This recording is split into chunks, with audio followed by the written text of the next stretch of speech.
Hey everybody, video reaction time. So this is the first reaction video I've done, and I don't think I've ever done a reaction video. I've done some disassembly videos. That's really what we're going to do here today. There's a YouTuber named yammienoob who I actually don't know what he does. I really don't, because I don't pay attention to the guy. But he's got a lot of subscribers, and he's had a bit of a vendetta against like Royal Enfield and Janus. And that's about all I really know about him. But he just put out a new video about Doodle on her motorcycle, her crash, and what his analysis of everything. But it's not an analysis, because he's already got a predetermined conclusion. And he's trying to assemble evidence to support his conclusion, as opposed to like looking at the evidence and seeing where it goes and then drawing a conclusion. He's got the conclusion already, and he's trying to work for that. He's going to show you the bricks. He'll show you they got straight sides. He'll show you how they got the right shape. He showed them to you in a very special way, so that they appear to have everything a brick should have. But there's one thing he's not going to show you. When you look at the bricks at the right angle, they're as thin as this playing card.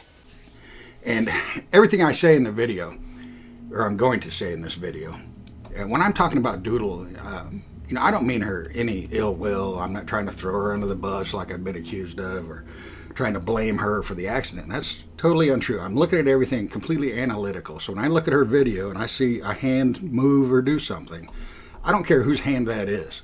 I'm just saying, this is what we're seeing right here. And a lot of people think I'm biased because I own a Janus. Well, I'm quite possibly the only like YouTuber that's posting regular content with hardtail. I don't know, but it's not because I'm trying to defend them, but it's because might know a thing or two about these things, because I've been riding this bike for a year now as my daily rider, so I kind of understand the bike. So I do get to speak from an informed position, as opposed to somebody that's just seen pictures of it. So we'll watch this thing, and here's the kickoff. Let me make sure the volume's up for you guys. Go. What the hell is that motorcycle she's riding, and why is it not being discussed as a critical component of this crash? Then I noticed she was riding a Janus. Oh boy. Oh boy. So that's his tell. So we know he's starting from a position. And like I said, he's working backwards, trying to find evidence to support his conclusion that he's already drawn. Motorcycle engineers have been at this for decades, and they've pretty much bred these wobble-causing problems out of the gene pool. You can find all kinds of footage of modern motorcycles, going into a wobble.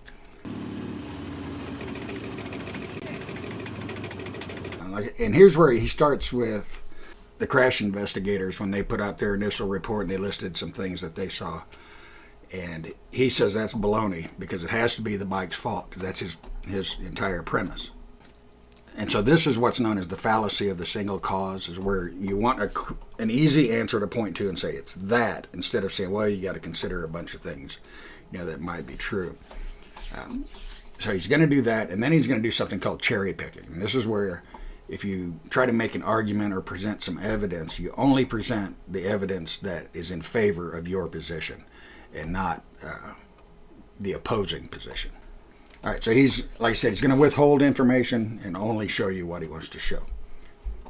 When you sit back and think about it, it is really clear that the cause was not about rider error or failure to react to an initial oscillation properly, and it's certainly not a conversation about the importance of wearing rider gear because you never know when you're going to go down. It's the bike that's to blame. Now, you had me up until that point. All right, so now he's going to move into the Dunlop video that I mentioned in my video, and he's going to talk about that. Dunlop actually did an amazing practical investigation in the 1970s looking into the cause of death wobbles, filming and testing the phenomenon in controlled runs. Their goal was to break the problem down into measurable pieces, including what causes the wobble, what part of the bikes respond, and what fixes actually reduce the oscillation. They determined the factors that induce speed wobbles were tires, including the size, profile, tread pattern, and PSI, fork rigidity or flex, weight distribution, frame geometry, and warm or loose components. So there we go. That sounds all pretty good. But what happened is, he's only showing you part of the evidence. He's going to show you the bricks. He'll show you they got straight sides. Because they did an entire section about the rider's weight having an effect. You know, because the weight and the mass of a rider can absorb vibrations, and the more weight and mass you have, the more vibration you can absorb. So a smaller person can't absorb as much, and that's what makes smaller, lighter riders more susceptible to these wobbles. But he leaves all that out. I'm going to play it right here. Our two riders are John and Dave. John's in red and is 10.5 stone in weight, whereas Dave is a stone heavier, a very important difference. This is a Kawasaki, and John is riding. At 85 miles per hour, the bike begins to weave quite spontaneously. The rider doesn't need to do anything. With Dave riding, because of his extra weight, the Kawasaki is quite steady.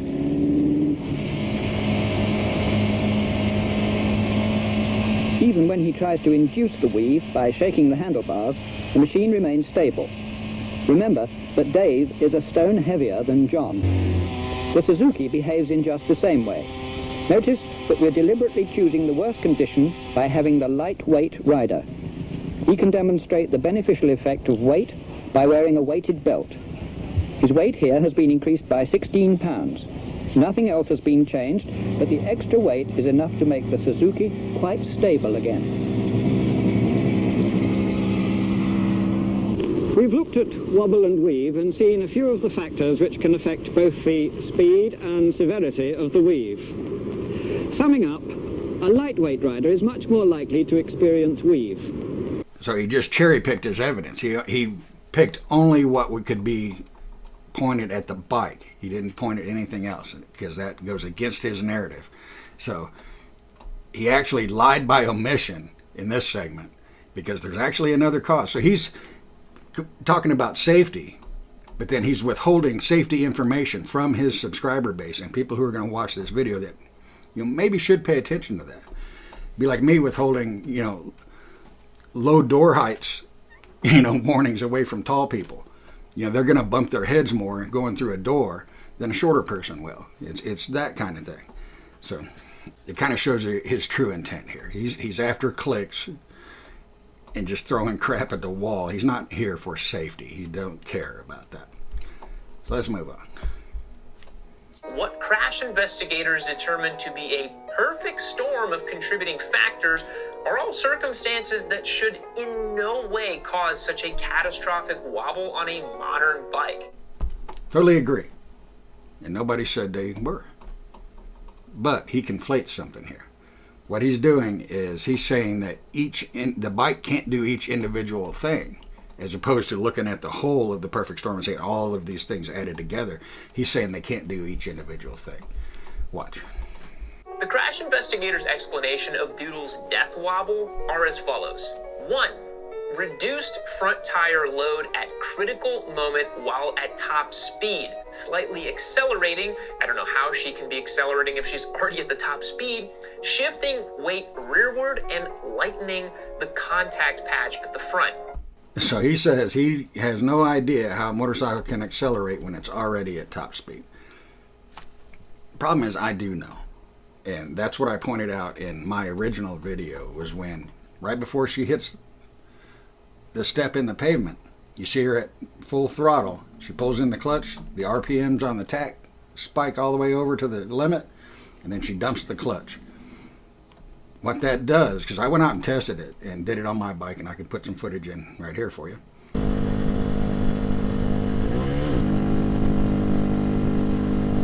What happens is, when you're at max speed, you pull the clutch and you have a quick inertial loss, and so your weight moves forward. Then the RPMs are spiking at this point, and you dump the clutch, you get a kick in the pants, your weight is shifted to the rear, and then your weight moves forward again as everything settles back to where it was, and the engine slows down to underload speed again. That's what happens. So that's obviously above his pay grade. If he don't know that, but he knows enough to make a video about it, apparently, or says he knows enough to make a video about it. But that's what's going on there, and it's fast. I'll play it at live speed. I'll do hers and I'll do my test. And this is how quickly those things happened. So the first cause of the wobble was accelerating at 60 miles an hour. If a motorcycle can't accelerate at 60 miles an hour without significant ramifications, that's not safe for public roads. They're not saying that accelerating at 60 miles an hour, the bike just crashed. That's not what they're saying at all. So he's misinterpreting the evidence or the explanation on purpose, mind you. That's not what they're saying at all. They're not saying any one of these things would have caused the crash. They're saying all of these things happening at the same time. So the Janus bikes can obviously accelerate at 60 miles an hour without crashing. The second cause was stated as being a lighter than average rider on a lighter than average bike. The Halcyon 250, the bike that Doodle was riding, has a claimed dry weight of 263 pounds and got a death wobble at 60 miles an hour. The Husqvarna FE501, a motorcycle I've actually owned before, has a dry weight of 244 pounds, and it can go 100 miles an hour. Totally irrelevant. Now, I cut a part out there because he mentions a Ducati MotoGP bike is light, and it don't wobble either. But what he's leaving out is that the Ducati bike doesn't ride on public roads where there's bridges with stepped bridges with grooved pavement and things like that on them. That's not on the racetrack. If they were, races would be a lot slower. Then he goes on to show a dirt bike for some reason. I'm not sure why, but dirt bikes do in fact wobble at road speed. My point is, it's not the lightweight nature of the bike. It's the fact that it's clearly poorly designed and not safe if it can't go 60 without wobbling. But it does go 60 without wobbling. I'll put in some footage right here of me going 60 miles an hour and I'm not wobbling.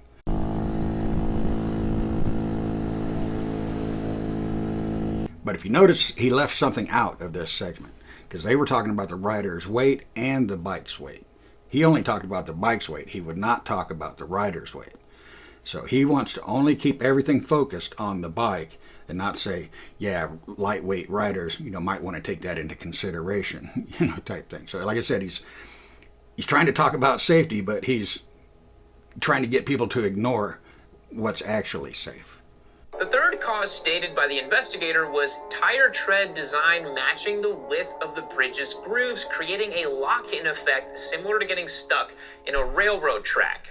That's why tire manufacturers don't sell tires with a flat profile and straight vertical grooves, because it's not 1966. He might not in his bubble, as I think he's a sport bike rider. I don't know. I've got a picture of him, but I can't make out what kind of bike it is in the picture. That's about all I know about him. The final reason was stated as being the raised bridge deck surface causing further front end lightening and unsettlement. So again, the Halcyon 250 cannot go 60 miles an hour over a bump in the road without ejecting its driver?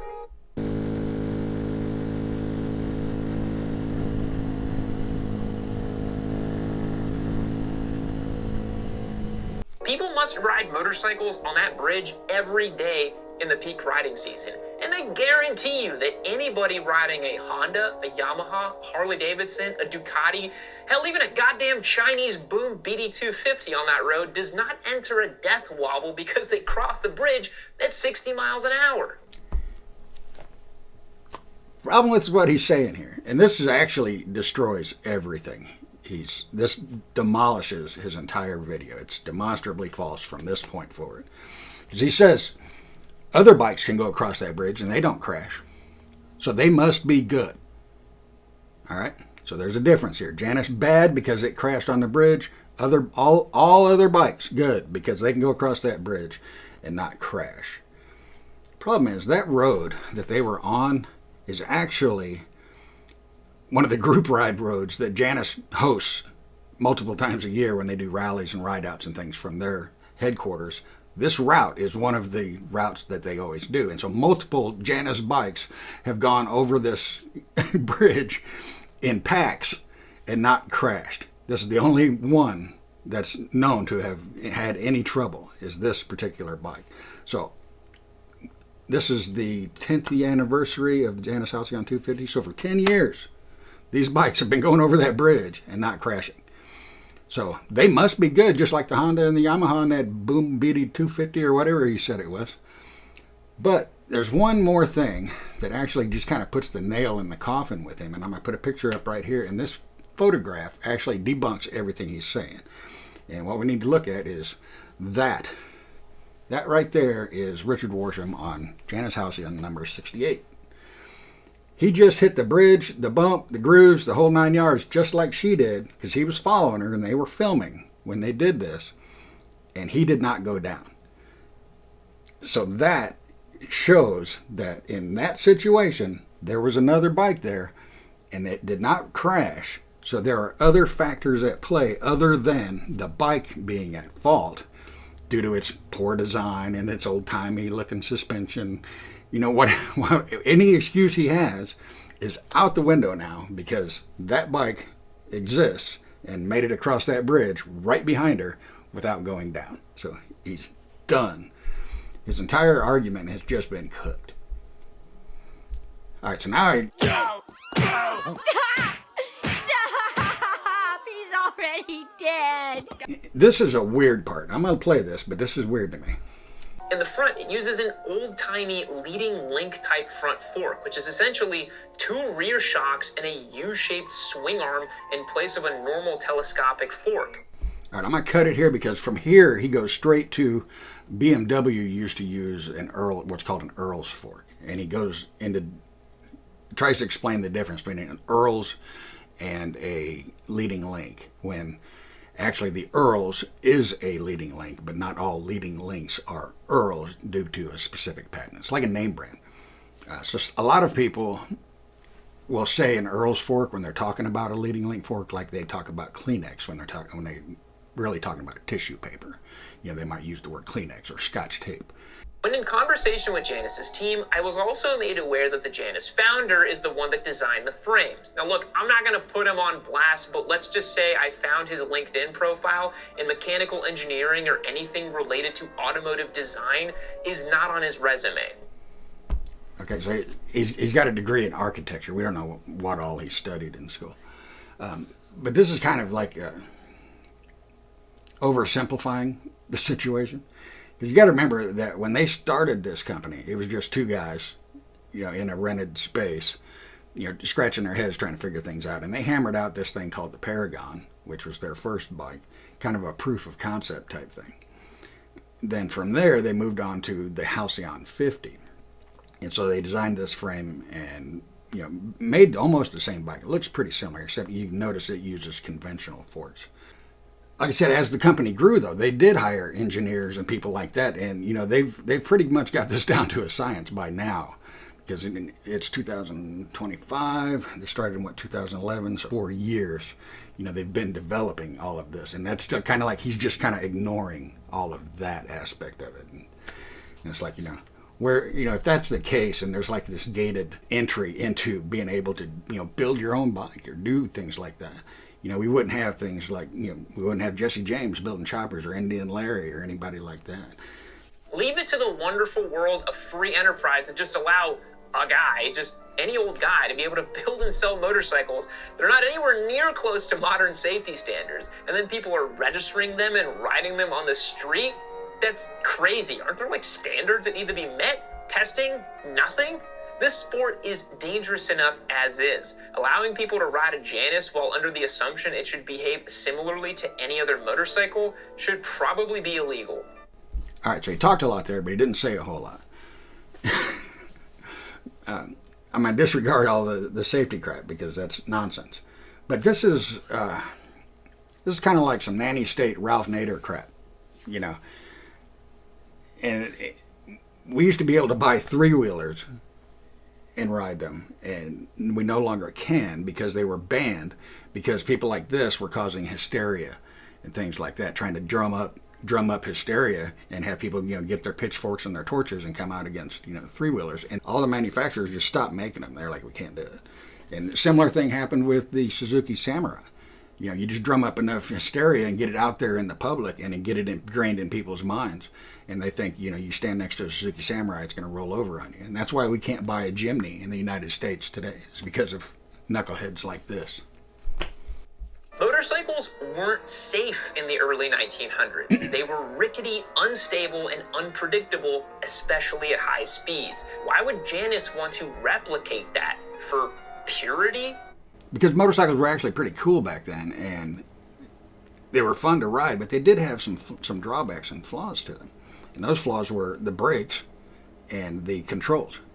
I mean, you're like retarding ignition, pumping oil into total loss systems and things like that. But it's like, what if you could take, you know, that old style bike and actually improve those things that actually made them a pain in the ass to ride and fix it? And that's what kind of what Janus has done. And if you look at motorcycles, we didn't start seeing, you know, having technology and advancements and progression and things forced upon them because that they wanted to make the bikes better, is because people wanted to go faster. And so speed has caused a lot of things in the industry. And still today, like I said, you know, a lot of people, these bikes are for people that don't want to ride around like their hair's on fire and they got to go so fast to get the wind to blow it out. You know, these are for people that want to ride in a more sensible manner. And 60 miles an hour can be a sensible manner. So, like I said, it's somebody talking smack coming from a different segment of the motorcycle industry, as opposed to, you know, being able to look at everybody and recognizing that there is a market for people that want smaller, slower bikes, basically. A Grom will top out at 55 miles per hour, 62 if you're going down a good downhill, but it doesn't death wobble and throw you to the ground when it gets there. And look, you guys might all be saying now, oh my god, here we go again, Yam's just being a hater, punching down on poor old Janus. But there's many people in the community that are having a similar reaction to Doodle's video. All right, so this is where he's going to start what's called an argumentum ad populum.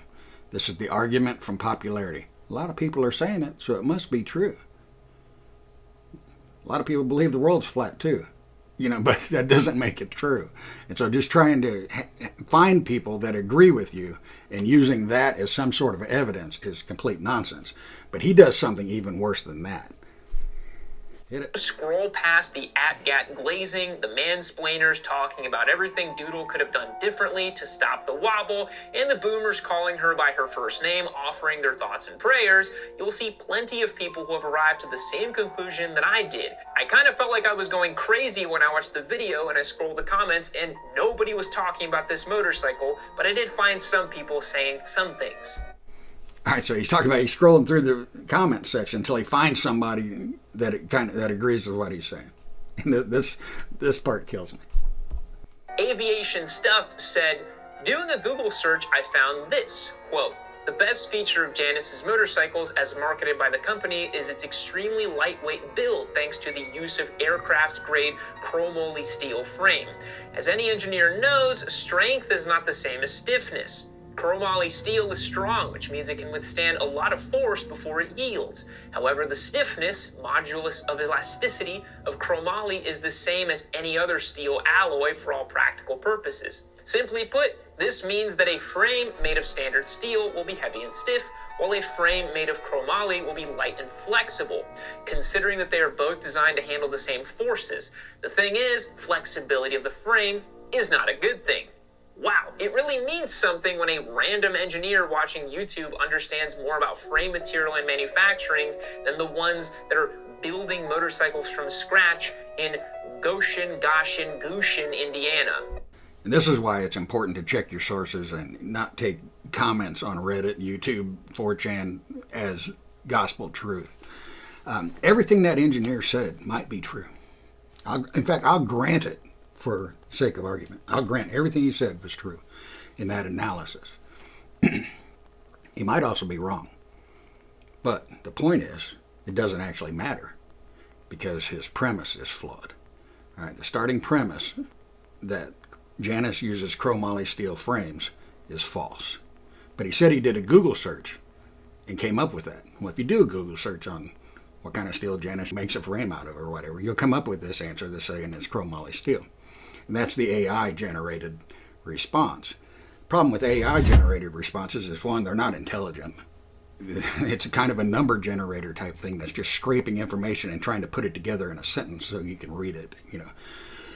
But they're not, you know, selective enough to be able to pick correct information, so they can put false information in there. And there's a website that does luggage or some Viking bags or something like that. And on their website, they have an about page for Janus, which I don't know why, because they don't actually sell bags for Janus bikes. But they have this about page, and they state that they use chromoly steel frames, when actually they don't. They use the same mild steel that Honda, Yamaha, Harley Davidson, everybody else uses. It's not chromoly steel. So the guy was wrong from the get-go. But since he agreed with yammienoob was like all excited about it, screenshotted it, and he's narrating it on his channel and even giving his own input. And it just happens to turn out that the people in Goshen, Indiana actually know more about the topic than yammienoob does. We've even seen some feedback from Janus owners huffing the finest grade copium that Indiana has to offer. Uncle Voodoo on YouTube released a video discussing Doodle's Janus crash, and unless I'm not fluent in Midwestern boomer... Okay, boomer. Okay, boomer. Oh, so now he wants to talk about me. So first he starts off with just ad hominem attacks. An ad hominem attack is when you try to make fun of or belittle the person you're talking about instead of actually addressing what they really say. Yeah, so, and he didn't even get that right, because I'm not in the Midwest. I'm on the East Coast, and I'm not a boomer. I'm too young to be a boomer. So I don't know, does he have something against old people? You know, is ageism, you know, kind of one of his things? I don't know. And it's hard for him to claim that I'm huffing copium when the video he's talking about, if you watch that video, I don't say one positive thing about the bike. Everything I said when talking about the bike was a negative handling aspect for that bike. So I don't know how people are claiming that I'm biased or huffing copium when everything I said about the bike was actually a negative aspect. It really seemed like he was saying it had much to do with rider error and that Doodle didn't know how to ride a machine of that style with its inherent quirks. All right, so he's saying that I said it was rider error and that she didn't know how to ride a bike of that style with its inherent quirks. What I'm talking about with the inherent quirks is it's a hardtail. All right, the faster you go on that bike, the more spring effect you're going to get off that rear tire when you hit a bump. That's what I'm talking about. And if she didn't know that, everybody should know that. But they don't. And so in my videos, yes, I keep trying to reiterate points like that. So I don't want anybody to be caught out by something like that. Because like I said, in that video, I described an incident I had where at speed I hit a bump that was so hard, the rear tire came off the pavement and stepped out sideways because I was in a turn. You know, I had to get the bike back under control. And it was over just that fast, and it didn't wobble or anything like that. But yeah, I definitely talk about that sort of thing. And he said I was trying to blame it on her, and that's totally untrue. I pointed out what, like I said, analytically, what we see in the video. You know, and I did talk about rider weight, but Dunlop backed me up. And actually, so did the engineer that he quoted from that YouTube comment. Because if you notice, he only read the first 2 paragraphs, but in that 3rd paragraph, the guy starts talking about body mass and weight and stuff, being able to absorb those. And he says she might not have been big enough to absorb all those vibrations. But he skipped that. So like I said, he's being dishonest and selective with what he's trying to present because he don't want anything that doesn't point at the bike to be brought up. And so that's what he's doing. It's complete nonsense. And even experienced riders going from a normal bike to a hardtail bike, you know, they need to take it easy and work their way into it and get a feel for how that thing's going to react, because it reacts differently at speed than anything they're used to. I had to go through that myself. What else do you got? Just my thoughts on Doodle's... This is what I actually said. So if you actually watch the video and think I'm blaming her, this is what I said. Just my thoughts on Doodle's accident. I don't think it was her fault. I mean, I don't know how much plainer I can be with that. I said in the video, I don't think it's her fault, and still people think I'm blaming her. He mentions her speed, implying that 60 in a 55 is too damn fast. You gotta be kidding me. No, I am not shitting you. What I was saying about speed is that not everybody lives in the same environment. If you live in the desert, a 55-mile-an-hour road's pretty straight, and you're probably safe to go 60 miles an hour. However, where I live, there are so many 55-mile-an-hour roads because that's the default. If they don't, specifically state that there's a reduced speed on this road, the default speed limit is 55. You can get on Google Maps and look, and it'll say speed limit's 55, but you better not be doing over 40 on this road because it's so twisting, turning, curvy, and just dangerous. Like I said, not everybody wants to ride like he does, and he must live in a little bubble and hasn't been out of that enough to know that there are plenty of places across the country where you better not be doing 60 in a 55. But you can see me when I say it, I'm thinking about it. And I'm trying not to get into that conversation because I'm trying not to spend too much time talking about it.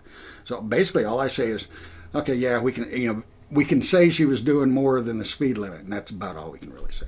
So here's what I really said. So she was possibly on her first ride, real ride of the bike, besides maybe going around the block or something. And she's on a road that she doesn't know. And she's running, 60 miles, 5 miles an hour over the speed limit. Let's just say that. I don't want to say she's speeding and going too fast, but technically, yeah, she's going 5 miles an hour over the speed limit on a bike she's probably not familiar. She's not, she hasn't gotten a feel for this bike yet. Is my thoughts on it, because of the situation and how it's unfolding. So it looks like she got the bike. The bike was possibly test ridden by one of the Janus techs. Then the bike was turned over to her. And as far as we know, they jumped on the bike with some cameras and went for a ride. So it could have been her first ride. I could be wrong on that. I'm just speculating at this point. She was also too aggressive with the clutch on a bike that makes 10 horsepower. Yeah, so on a bike that makes 10 horsepower, yes, you can pull in the clutch, run the revs up on the engine, dump it, and get a kick in the pants. Just like we showed earlier.